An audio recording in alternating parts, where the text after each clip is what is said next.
Kisha huu ndo mwezi wa pekee ambaye milango ya moto unafungwa. Kuwa na objectives ambazo zitakusaidia ufaidike, hujui Ramadhani nyingine kama utaipata. Bali maalasafi shadid, kuna wengine hufanya maasi ndani ya mwezi wa Ramadhan waliokuwa hawayafanyi kabla ya mwezi wa Ramadhan.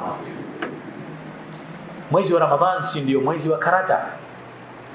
Kabla ya Ramadhan hakuna mwenye muda wa kupoteza ili acheze karata. Ndani ya mwezi wa Ramadhan si ndio mwezi wa kucheza mabao kwa baadhi ya Waislamu.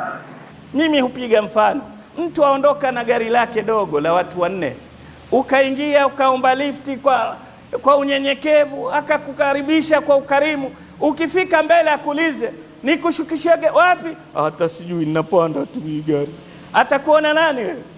Umepanda gari, hujui unapokwenda, hujui atakuona nani wewe? Mwehu.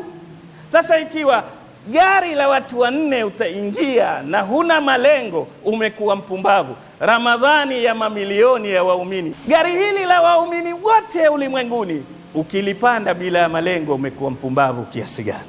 Itakapotokea ibada zetu, ukizikagua mwenye ibada yako ukaona mbona haina athari, kuna kitu kimekosekana, ni dhikrullah.